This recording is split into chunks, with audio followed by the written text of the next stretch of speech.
Welcome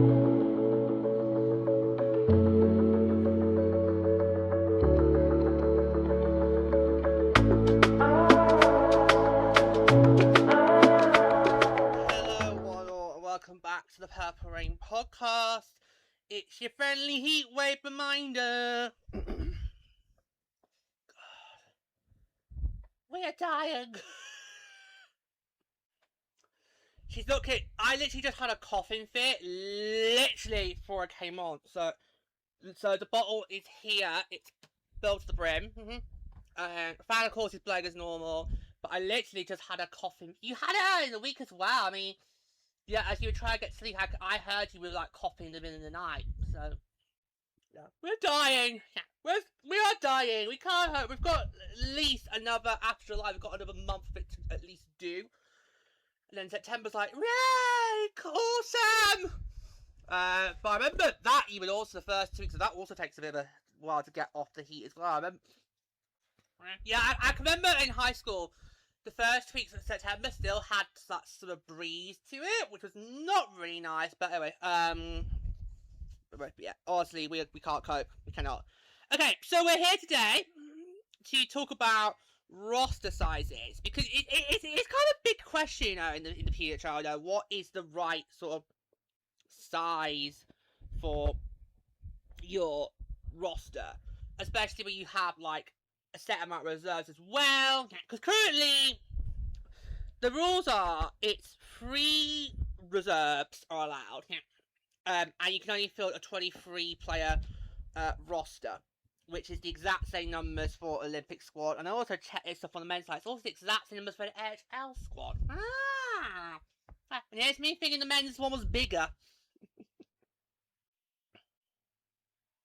No, I don't mean that! I don't mean that! Please, no! Don't! It's bad enough as it is! I didn't mean it like that! Oh, really? Because you are technically... Because you are now publicly outdoors, so... No! We didn't mean it like that! Anyway. But there are kind of, you know, rumours circling, scenarios being suggested, so I want to run through them and get you two's reactions to it. So let me find the article, got loaded up.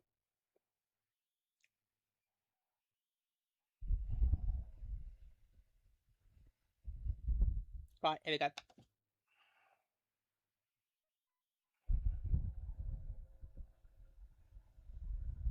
So the PWHL is considering multiple versions of roster size changes, including potentially doing away with reserves.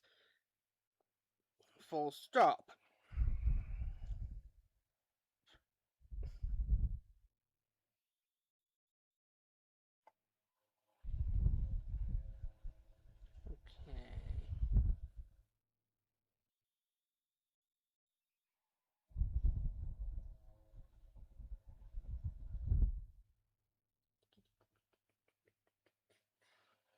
I'm just throwing it.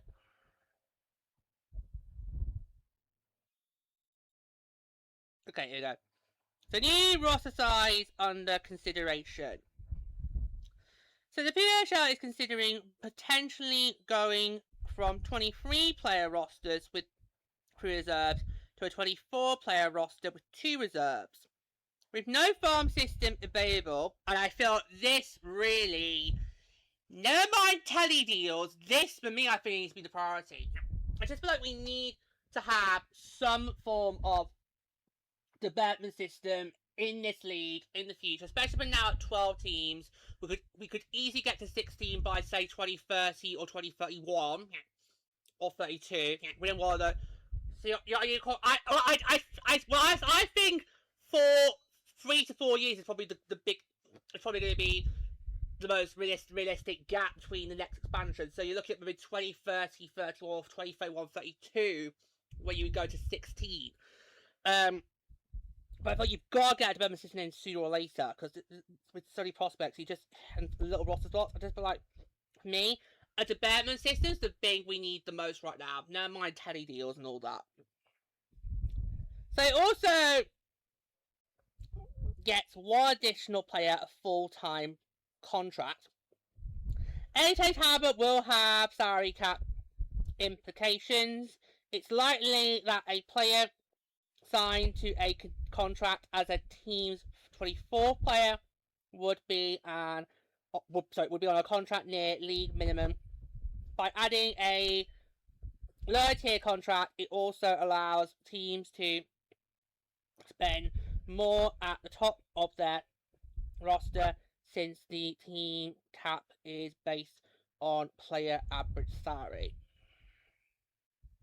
And it could also potentially remove reserves full stop. So there's apparently a third potential option, which would be a 25 player roster with no reserves. In many ways, it's an option that has gained a lot of support. Reserves who have made only 15 grand can't afford to live on that, particularly as it comes without benefits or housing.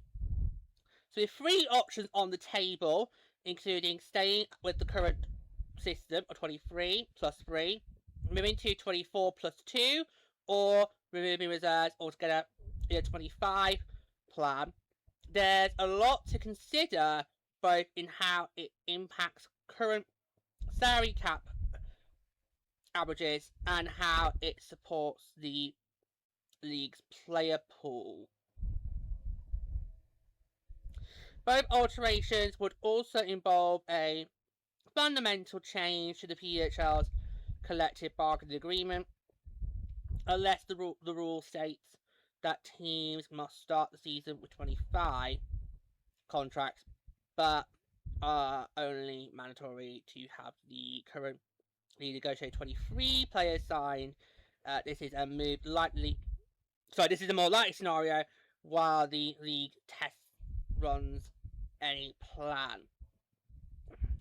And with a 19-player off-season signing limit, which I think is stupid. Oh, fuck that! Get that out the window!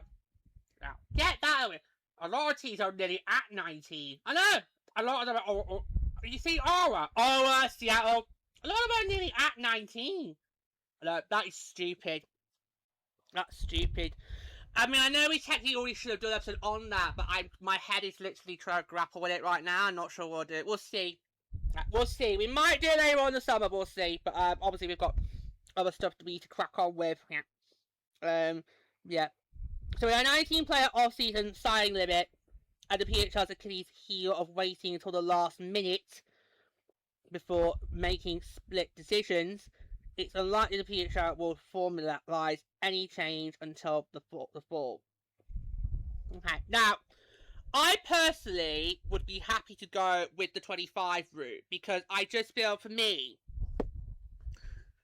while I fully understand and get the need to have reserve players on contracts, at the same time, those reserves, they're not guaranteed a game. It could be like it could be on a taxi squad. You don't know if you're gonna get a game at all. I know that was the horrible thing about the COVID Olympics. I mean, if Beijing is the COVID Olympics, well, it's where COVID originated from. Oh! Wow. If we have any listeners in China, I'm so sorry. It's true. You started it. That's what. Take it. Start it. Because that's we had the COVID. We had a taxi squad, and some players would have to basically be put under COVID isolation rules and not let it ever get a game. It's horrible. Yeah. So I just feel like you're reserved. You're in that unfortunate situation where you don't know if you're going to get a game. Because you're reserved, but you don't really get the call up unless someone gets badly injured. Like we saw obviously with Arsenal. It was last year with Dominic Petrie. So I kind of feel, why should we have a list of reserves who are making that league minimum a year, but it doesn't cover them for any benefits, it doesn't cover them for housing, and they don't know if they're gonna get to play a game or not. So I'd rather, if we're gonna change the roster sizes, I'd rather go just straight in. Let's just do 25, because what's the point of going from 23 plus 3 reserves to 24 plus 2 reserves? It's one less reserve. There's still 2 reserves on the... on the roster sheet who do not know if they're going to get a game or not. So I just would like get rid of the reserves altogether. You don't really see it on the men's side, do we? No. You don't on the men's side. You don't see like the Kings or the Sharks have like their set rosters and then they've got like a list of reserves, do we? No. So I just feel that it would work better. Now you could then question, well, is that then too big of a roster, 25, especially with the Met on the NHL side, they don't go to 25 either. Is that too big of a roster? But as we know, in a league like the PWHL, where literally injuries can happen left, right, and centre.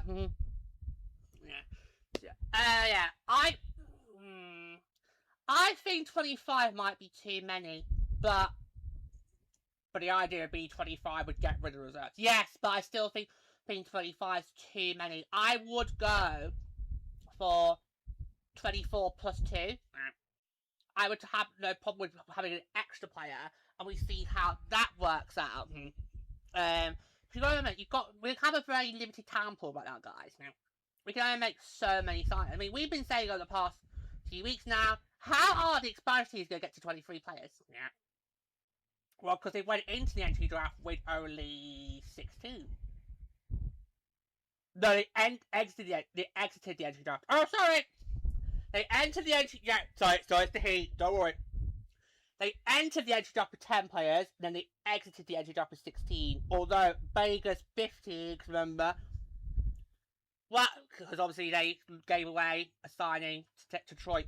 And of course, some players who were dealt in expansion got traded back. So yeah, it was all completely ridiculous. I've already covered it. Yeah. So I have no problem. I don't have a problem with the reserves. It's 3 too many. It's 3 too many. That's why I kind of feel if we go to 24 plus 2, we get rid of at least 1 reserve, and then you don't really need like 2 really on the sheet. Yeah, you only really need 2 reserves on the on your roster sheet. If something goes wrong, you can then call up immediately. And why are we only giving 10-day contracts? I know, because we saw it in August season when we called Abby Barina. She got had a 10-day contract. If I remember rightly. Each team was only allowed to give out a certain amount of 10-day contracts. I think it was 2. You can correct me if I'm wrong here. I think it was just 2 in the regular season, and there was only 1 in the playoffs. Correct? Yeah, correct. Because Abby Reed got called up for the semi-finals against TO that year, and then she couldn't come back for the finals against Boston. Yeah, so you were correct. Yeah, that just makes me think like, why do those rules exist when you don't know when the player that they're replacing can come back from injury? It's like, no. I feel like for me, if we're going to stick with the reserves, then as soon as they get called up, they should be just signed to like a standard player contract. And then once they are no longer needed, you then send them back down the reserve list. Why are we only giving, like, say, 2 lots of 10-day contracts when you've got no clue if said player who they're having to replace in the lineup can come back from injury? Because what if it's like Doyle Peter, which takes it out the rest of the season? What are we supposed to do then? Call that one reserve up, get them 10 days, then call another reserve, get them 10 days. It's like, no, it's like, no. So that's no reason why I want to get rid of reserves again, because it's like, I don't see the point in offering, you know, a 10-day contract when you've got no clue if that player they're replacing is going to be back after 10 days. It could be something worse. I mean, look at Pellet and Schofield this year. They were out for quite a lengthy amount of time after the Olympics. And Harry Knight and Hannah Belka were pretty much done for the season. Well, Knight did come back. Well, she did come back, but at that point it was like, no, Harry, you may as well just stay at home and recover. Well, you rested for next year, love. Don't strain yourself now. Yeah, but yeah. Oh, Hannah Belka's one was really bad. Because imagine if she hadn't got that injury. Seattle really could have done with her. Because obviously they had lost Grant Mentis, lost Knight injury. Belka was pretty much the icing on a really bad cake. Maybe your eyes is a bad cake.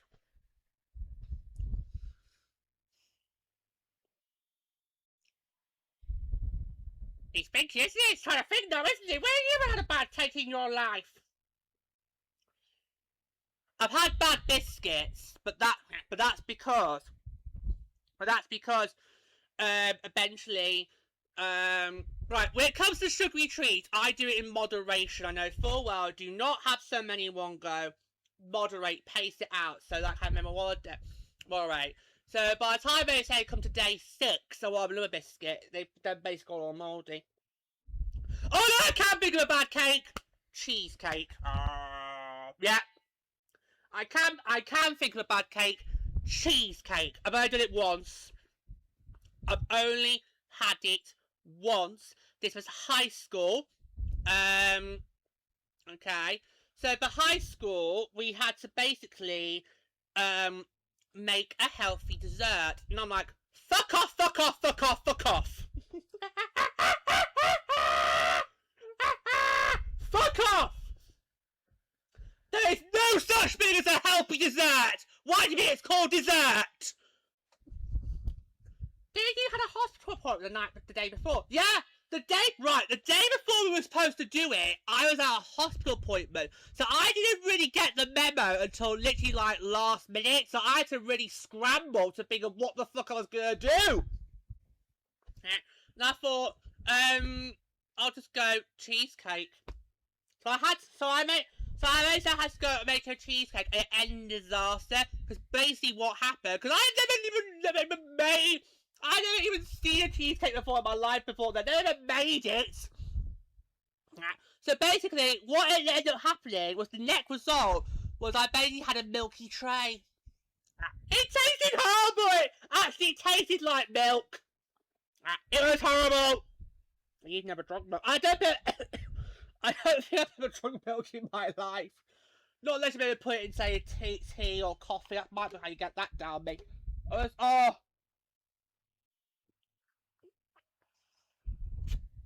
There you go. That's the only example of a bad cake in my life. But I did it once. I went to a horrible high school. All work, no play. And they don't even know the meaning of the word dessert. I was screwed from the get-go when it came to graduation. But it's like, oh my god. I remember you coming back home literally the day I was like, traumatised. Pluto, I had to just make a milky tray. Were you? It's almost like, oh my goodness, just struck. It was like, oh my god. Did you actually eat one? Yeah! Yeah! I actually ate one. It was like, oh my god. It's like, I'm absolutely tasting milky tray. This is horrible. This is literally the worst thing in my life I've ever made. So there you go. That's the example of a bad cake. Anyway, let's go to you. You've had me lady. What would you think? What would you... Right. I feel like I am in two minds. I feel like I would want to test one of the new strategies out, but I wouldn't do it this upcoming season. So you would stick. I would say for the 2026-27 season, okay, I would stick with the current roster for system, okay, and then look at during this upcoming season. I would look at it and think, right, for 27-28, what do we want to do? What do we want to do? Yeah, I think that would work better. Okay, so because it's no point trying to think of something now, try getting plenty in time for the start of next season when we're all literally just up to it. Yeah, things are about to get really busy as well. Because obviously, before you know it, we're gonna have the summer leagues kick in. Yeah, because obviously the Euro hockey tour started in August this year. And now there's possibilities the rugby season going to be starting in September this year. So before you know it, we're going to be really thrown to the pick a bit. Yeah. Yeah, I mean... Yeah, so you kind of feel we're pushed for time, my boy? Yeah, okay.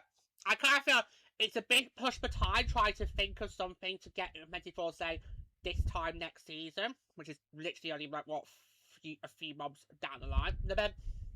Yeah. end of November we're expecting. Yeah. So okay, but which of the two would you consider want to implement? Do you want to go me, or do you want to start with me? Right, this is gonna be interesting. Do you want to start with me, human, or are you gonna stand by your wife? George, the song "Stand By Your Man." You should know that. Oh! Oh! Wow. I think that's a red card. Don't start talking cards! Don't start talking cards! You have the soccer bands in hissy fits. Well, I have to wait for it. I think 25 is too big. Really? I think 25 is too big. I'd say 24 plus 2. But I'd look at how you can implement that for the future. There's no point trying to rush it in for literally this upcoming season. We're all gearing towards. Maybe look up for the future how it will work in the future. Okay. I think for me the big reason why I'm saying 25 is because I want to get rid of reserves altogether. I don't see the need of making players literally be put on a reserve list.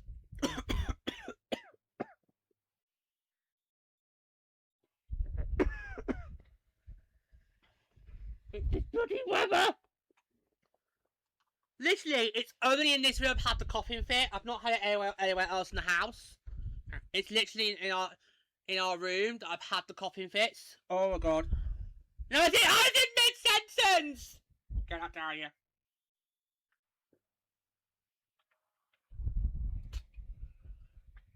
I was in mid-sentence!